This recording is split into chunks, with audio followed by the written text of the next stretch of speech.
Come on. There he is. There he is. Hey, Kev. How are you, my friend? I'm good. Can you hear me okay? Yeah, I hear you perfectly. Don't worry. Okay. You're a little quiet for me. I don't know if people can hear you great. Okay, so I don't know either. Get closer to the mic or get the volume up. Maybe. I don't know. Maybe I have my tongue. Wait. Okay. Cool. Good to see you, buddy. How are you? Tell me if it's better. Yeah, it's a little better. If people can't hear them, just say in the comments. It's a little better? Oh, a lot better now. Yeah. Okay, so if you... Yeah, better? Very good. Very good. Super. So how are you, my friend? Oh, I'm doing good, but how are you? So you're in Paris. It's crazy how you put pictures of me here. How do you do that? You like that? I love it. It's awesome, dude. We've got some cool pictures to share of you and some friends and some things going on. That's cool. Yeah. So have you been doing a lot of these live chats? Yeah, actually here in France, it's like everybody's doing that right now. It's like something that you can find on Instagram pretty much every day, and then on Facebook as well. So, you know, you can, it's every day. So actually I used to do it every day, and then I stopped, and now it's like once a week or something like that. Oh, wow. So you're keeping it kind of calm. I saw you had a schedule of all your appearances on your story at one point. Yeah.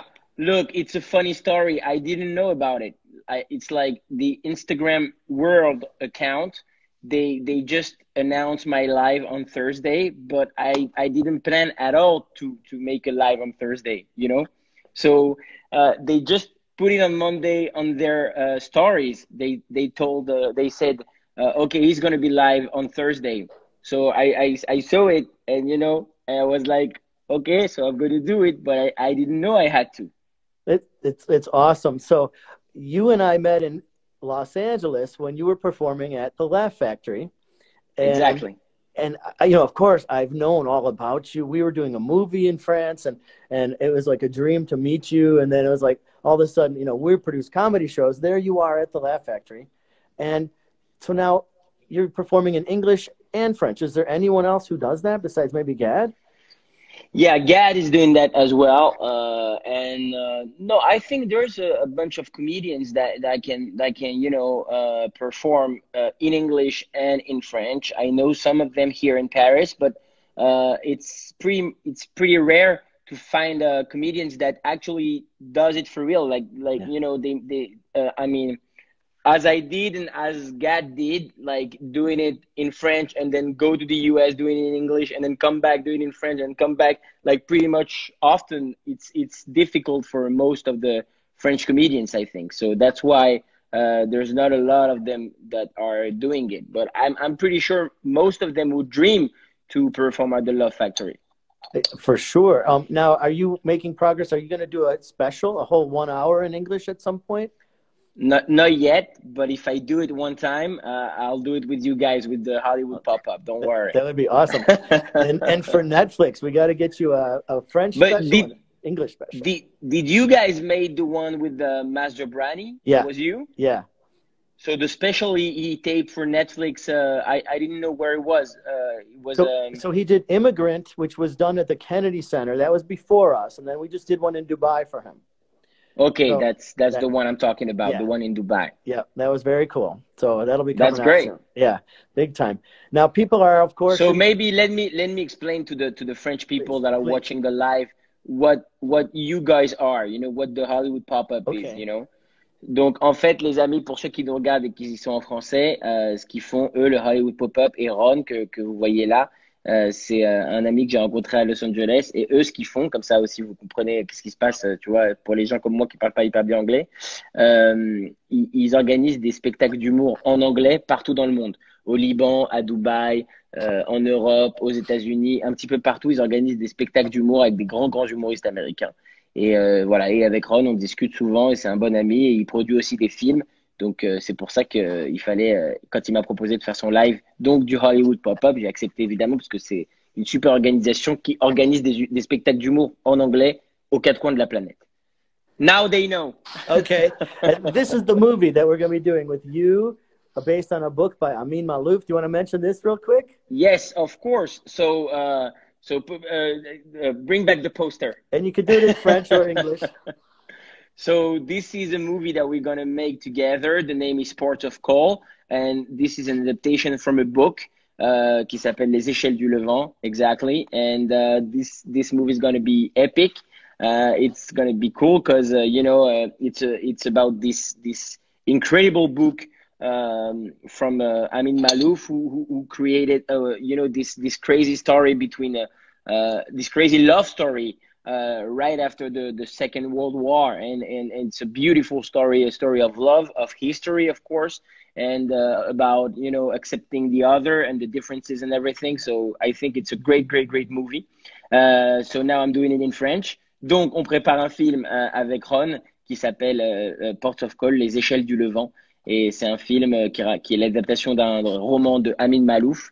Et ce roman-là va être adapté donc au cinéma par Ron et par un super réalisateur dont je vais vous redire le nom dans un instant. Et j'ai la chance du coup de jouer dedans. Je vais jouer le méchant. So I'm gonna be the bad guy in the movie. That's what I said. And Perfect. Remember me. So who's... Yes, exactly. So remember me. His name. I'm sorry. I'm super late. Atiq Rahimi is the director. Yep.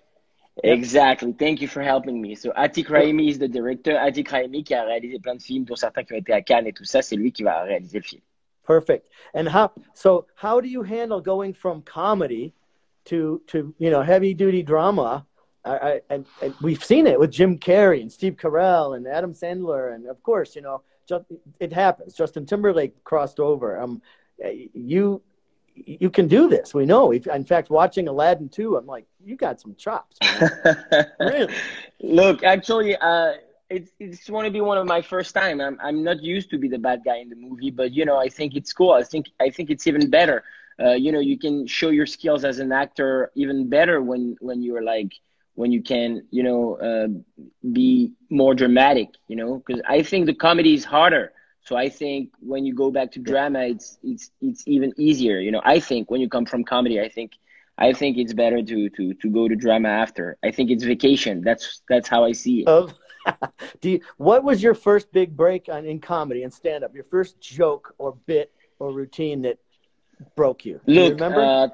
Pretty much 10 years ago, I started in a TV show here in France called On Demande qu'à en rire, which is pretty much which is kind of the same, the last comic standing in America, which is our French last comic standing. And I did this show, and I was like 17, and I had all those jokes about the fact that I was super young. So my first joke was like, "Hi, I'm Kev Adams. My name is Kev Adams. I'm 17, but don't worry. Me too. One day I'll be old.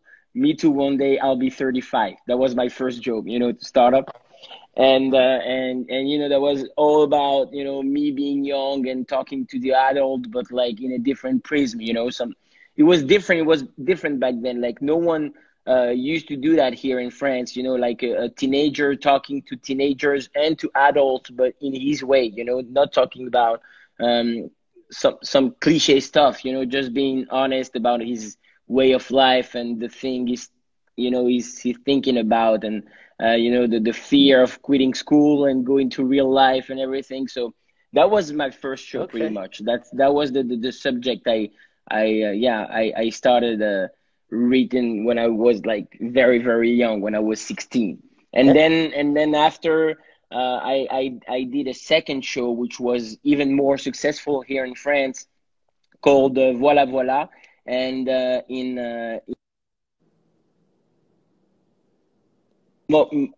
can you still see me? I do now. Yeah, it broke for a second, but I see you.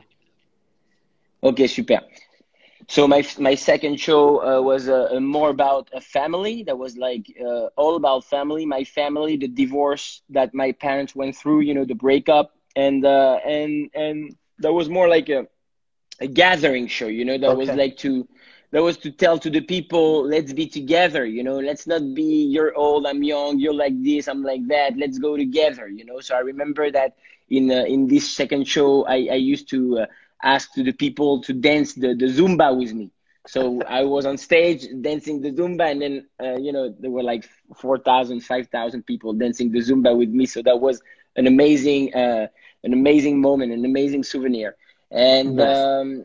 and now in my last show, it's like more, kind of adult subject, more like, I'm almost 30 years old right now, so I'm talking about different stuff, and I'm discovering new stuff as well. I have a different sight on my family right now. They all grow up and they all change a lot, and yeah, that's totally different. So I think like the audience here, they grew up with me, and my shows have, they always has been like my private journal. I'm writing what I live. I'm writing all my steps during those 10 years, and then every 3 years I go up on stage, go for a tour, and tell them what's going on in my life. You know what I mean? It's amazing to hear, and it's universal. I mean, you are now touring the world with these shows in French and I think some in English. The people on here are mostly, I'm picking up a lot of people don't understand the English or aren't as fluent in it, and so they're saying, "What is he saying? What is he saying?" Say it in French. Bye bye. I understand nothing. So, but you gotta learn French. That's your next step. I will. You are Mon a super français est smart très guy. mauvais. Yeah, that's what we want to hear. Mon français Je est ne très comprends mauvais. pas. Omelette du fromage. Omelette du fromage. From Steve Martin. Remember Steve Martin's early Of course. Omelette du fromage. I want to chew with cheese on it and feed it to my grandmother. What's going on here with Sasha? Oh, so this picture that was in Paris actually, and I think that's the day I met him. He's always been friend with Gad. Oh yeah. And I was writing the show with Gad, Tout est possible, Everything's Possible, the show we made together here in France, the big tour. So we were writing in Paris in a hotel, and and Sasha came. I mean, he was there. Gad called him, and we had a drink and everything, and we laughed. And that was we created his Instagram account actually. So that was his first time on Instagram, and we were looking for a funny picture. So I don't know. I think Gad had a bottle or something. So he took the bottle and put it inside his hat, and then we took the picture. And that was supposed to be a funny, fun picture to start off his Instagram account. But that was not that funny actually. Now I think this is it's just weird. Here's Gad. Yeah, this is my buddy. Yeah, exactly. Jamal. Yeah, exactly.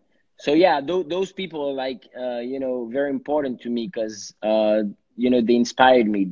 They are the guys who gave me the dream. They when I was a kid and I was watching them on stage, I was thinking maybe one day I'll be like them.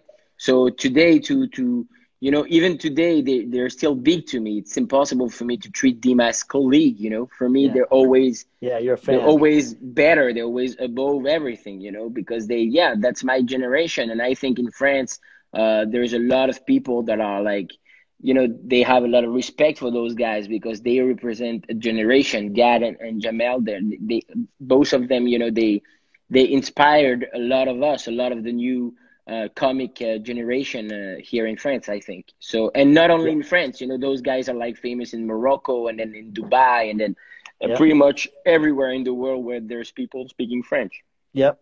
Now, are you more comfortable behind a lens or on stage?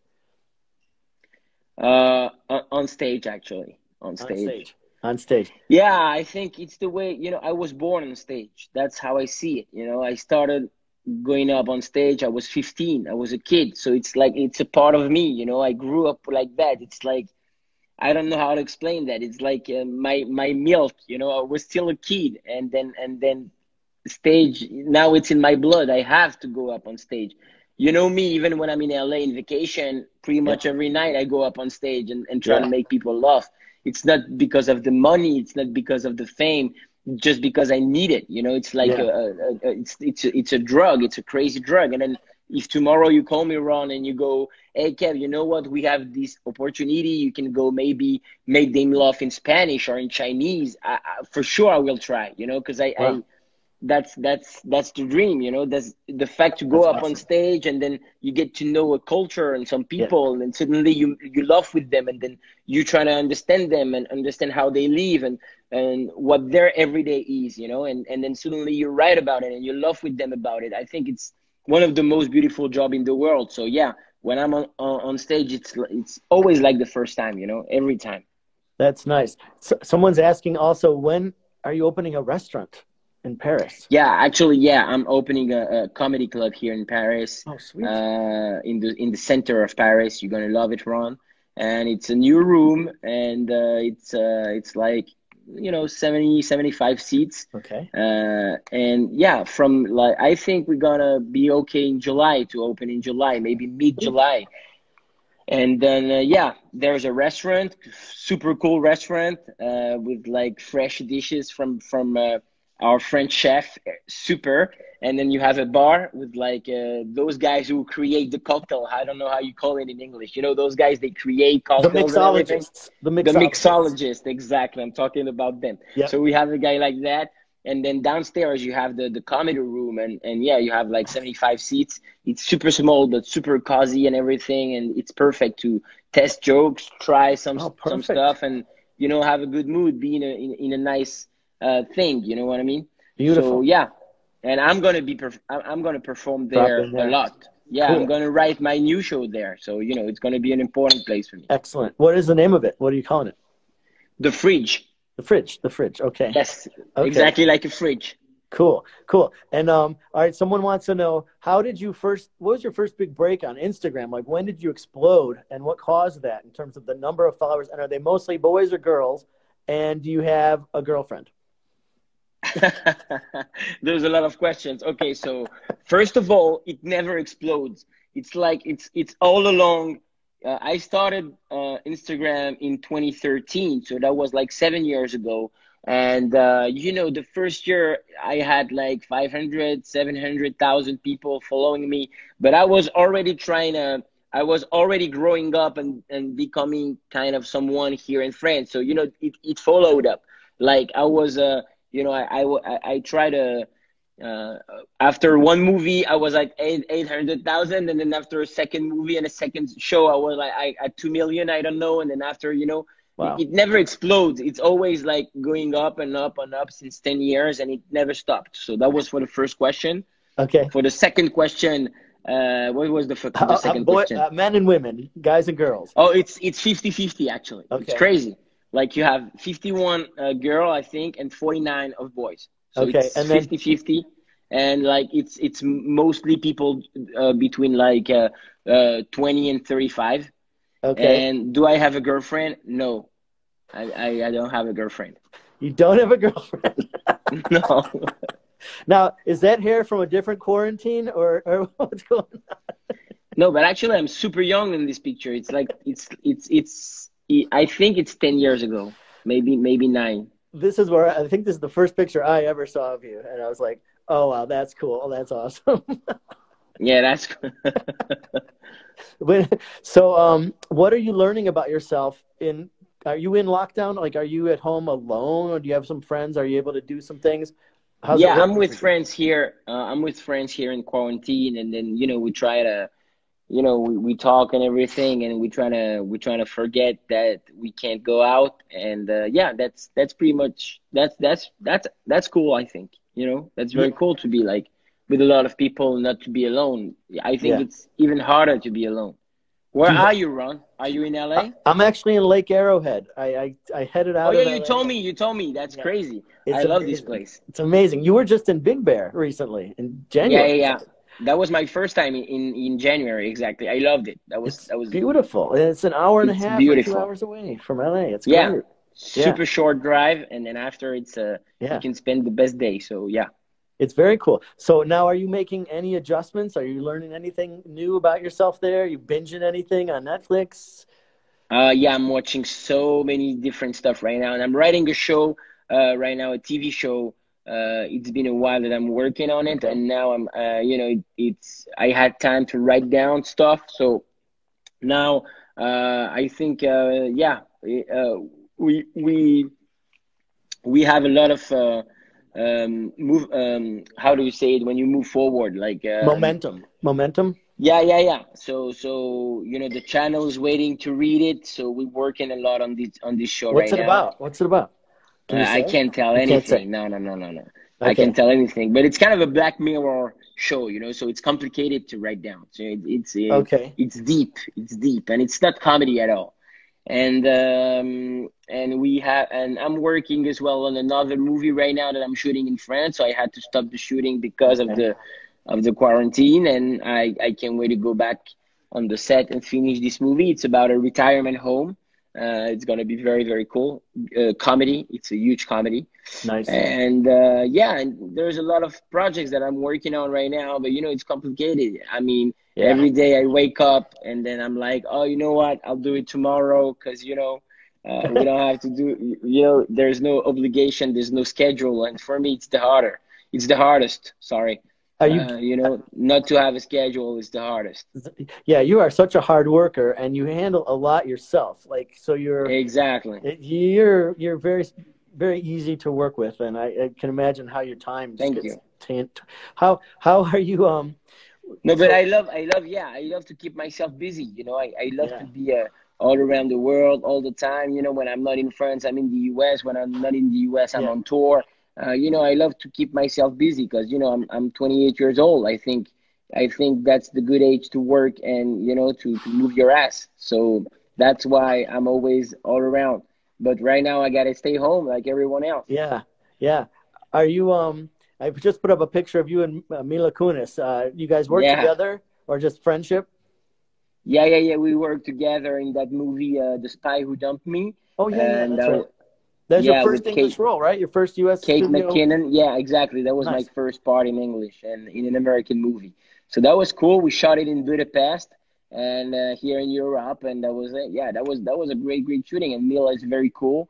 Kate McKinnon is super cool as well, and we had a lot of fun. I shot only 3 days with them, but Okay. that was 3 cool days actually. And then the funny thing is, when I shot this movie, The Spy Who Dumped Me, I was shooting at the exact same time. I was shooting Aladdin #2, the sequel, Okay. and the whole Aladdin team was in Morocco, in Ouarzazate, which is a small city in Morocco, and the Spy Who Dumped Me crew was in Budapest, which is like 5 hours flight away from Ouarzazate. So actually, there's absolutely no flight to go from Ouarzazate to Budapest Okay. and from Budapest to Ouarzazate. Okay, so they paid me a certain amount of money, the Spy Who Dumped Me, and I took the money and I added some money and I took a private plane to go from Ouarzazate to Budapest and from Budapest to Ouarzazate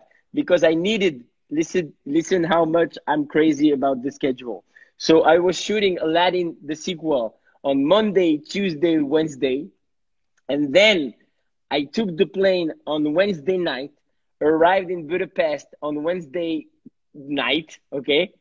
Then I was shooting with Mila and the team on Thursday, Friday, Saturday, and then I had to take the plane, and on Sunday I had to be on set with the Aladdin crew, Oh, okay? So I only had 2 nights to go, from yeah.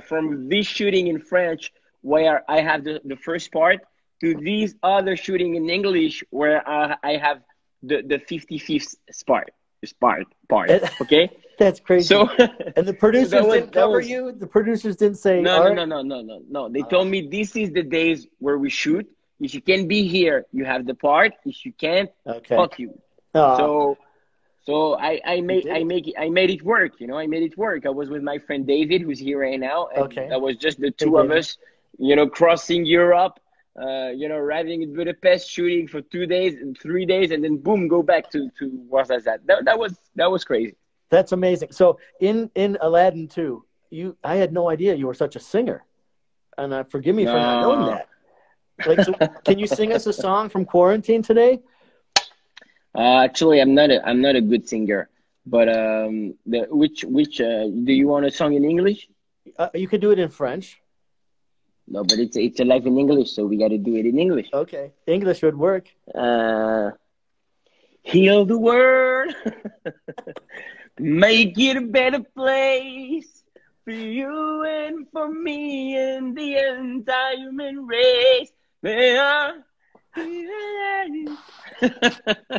have this voice when, you know, I know when he goes. You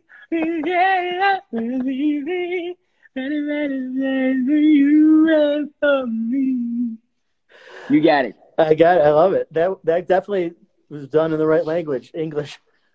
Yeah. Everybody knows that song. That's great. So this picture was in Switzerland. Okay. That was in Montreux.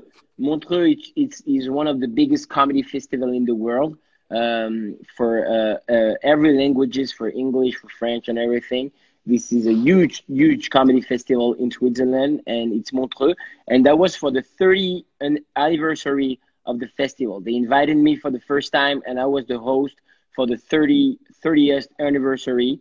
And that was last year in 2019, and that was crazy. That was they shot it for TV and everything, for the Switzerland TV and the French TV, and that was a great night. It's beautiful. And where was this one?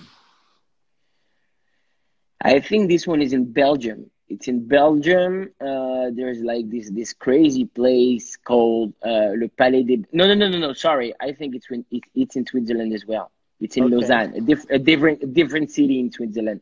But that wasn't for a gala or for a festival. That was from my regular tour. That was in Lausanne, which is one of the biggest cities in Switzerland. And the other one was in Montreux, which is the comedy festival. Okay. And then this one here? If you want, we can play this game. Like, you show me some places, yeah, and I got to tell you where it was. So that was in Montpellier, this one. This one? Is that the same as this? Yeah. No, this is Strasbourg. Oh, wow. So this is Strasbourg, which is a city in the east of France. Okay. And the one before is Montpellier, which is in the southwest of France. Now, you play big houses? How many people in it? Like in this arena here, what was the attendance? This one is one of the biggest in France. So I think it's like 8,000 or 9,000 people in Strasbourg. Yeah. You have a big production. We were talking about doing you on the road, and it's a big team, a big production, and it is. It's massive. So, is there a difference between your English shows and your French shows in terms of scale? Yeah. Because you know, when I'm doing it in French, I always want to be, you know, when people buy tickets to see you months before the show, they want something, you know. I don't really understand the people that come up on stage just with the mic and make jokes. That's not my type of humor at all. But in English, that's the way you do it, guys, you know. So I'm like, I'm not gonna change the whole thing before I'm famous in English, you know what I mean? So as you can see it here, when I go to the Love Factory, it's just me with the mic. Because I don't have the lights, I don't have the sound. Look at those. I don't have the shows. You know what I mean? But I try to keep my style, and I hope one day I'll be, you know, big in the US, and then I'll do my type of shows in English as well. But to start off, I think you gotta adapt yourself to the culture, and the culture is in a guy with a mic, and that's it. Where's your favorite place to perform in the world? People are asking, what country do you like the best to perform in? It's impossible to choose. Yeah, they're all different. Now, you've done Dubai? Yeah, I went. Look, I think I've been performing pretty much all around the world. Everywhere. Maybe not in South America and not in Asia, but that's it. Like all the other continent, I've been there and I've performed there. I've been in Africa lately, in Senegal and in Côte d'Ivoire, which are two beautiful countries, amazing crowd and everything. I've been to Dubai. Dubai is amazing. We had like this amazing room in Dubai with a lot of beautiful people from all around the world, you know, because Dubai is like this kind of city where there's a lot of people from different culture and everything, you know. There's a lot of people that are here for business and other for vacation. So you mix all those people for comedy, and it's beautiful. I've been to Morocco a lot of time. I went to all the French islands, you know. all around the world. And yeah, in America. Lately, I was in America. I performed in LA, my French show in French for the French people in LA, and we sold out the Love Factory, which was crazy for me. You know, we sold out the room for the Love Factory. We refused, I don't know, maybe 100 people. You know, and of course, it's only 350 seats. But for me, that was crazy, you know, to sold out this place where I go and I'm the new one, I'm the rookie, you know. And then I was there and I asked Jamie, the owner of the Love Factory, can I have the room just for one night, and then I'll bring some French people? And he was like, yeah, sure, take the room. So I took the room, and we that was crazy, like people sitting on each other and everything. So yeah, I performed like 15 minutes in English. And then after my whole show in French. That's awesome. And then we went to San Francisco, we went to Silicon Valley, and to Chicago at the Love Factory in Chicago. Excellent. As well. Excellent. Who opened for you, or who was on the bill with you? Anybody? No, I was alone. That was just me and myself. Okay. Excellent. Now, you know, maybe July, your new club opens, the Fridge in Paris. That'd be amazing. Yeah. What kind of people are asking for, you got any advice how to get through a day right now? You got any things to share in French or English to your fans there in French? Are you? No, actually, just get some rest and sleep and create. That's my only advice during this quarantine. You know, we got to be creative. We got to create some stuff. So that's what I think. I think we got to create stories. We got to create I don't know, buildings, technologies, whatever you want. But I think we should create, because I think we all in a life where we always are running, you know, after something, and suddenly we're not running after anything. We're just at home, and we can, you know, and we can create. So my advice is to create. Is there a story you can tell here that you can't tell on stage? Actually, I can tell everything on stage. You do? I think, I think that stage is for, you know. You got to go up on stage and be honest. I think people, when they come see a comedy show, I don't think they just want to laugh. You know, that's my perception of it. I don't think they just want to laugh. I think they want to get to know you. So if you're not honest, and if you just, you know, telling some jokes, I'm pretty sure you won't be a star ever. You know, you won't be huge. Because I think the difference between good comedians and stars is that when a star goes up, when Jerry Seinfeld tells you about his story, you can feel that it's real, you know, that he's been through that, you know. And that's what you love about him, you know, because it's so exact, it's so well defined that you're like, all right, he's been through that, you know. It's a real situation. And there's authenticity. I'm always honest on stage, always. Yeah, it definitely does make a difference between people telling jokes and people kind of having a voice. Exactly. Yeah. Is there something that you treasure that's within reach right now that you can grab and share with everybody? Keeping it PG-13. This is a free commercial for Lipton iced tea. Okay, they didn't give me anything. Not a dime. But you know what? This is here. So this is a can of iced tea, but it's totally fucked up. All right. Good deal.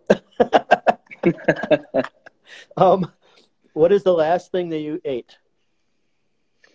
A salad, actually. Salad. A salad. That was tonight, right before the show, right before you called me. There was a salad with like chicken and not crazy, like not a crazy salad, like not the kind of salad you eat. You're like, oh my god, what a crazy salid! No, you just took all the old vegetables from your refrigerator, chopped them up, wrapped them with lettuce. Exactly, like a regular salad, like the one you eat it. You're not even watching it while you eat it. You know, you're watching the TV and then you eat it like a fucking cow. What does your mask look like? My mask? Oh, actually, I don't have any mask here. No mask? I'm not going outside at all. Because as I told you, we're a lot of people, a lot of different friends here in the house. So I'm not the one who's going out to the grocery store. Oh, that's yours? Yeah. Show it to me. We couldn't find. The cheap ones were sold out, so I had to get this. I love it. Monster. It's I crazy. love it. You wear that in the You look store, like people think you're you really look like sick. Bane. You Yeah, remember this definitely character, Bane. Bane, in Totally Bane. Batman? I want milk. What about what current comedians are you digging right now? Who is somebody, that's performing now, whether it's a Bill Burr or a Dave Chappelle, or who's making you laugh these days? Wow, there's a lot of people actually, like a lot.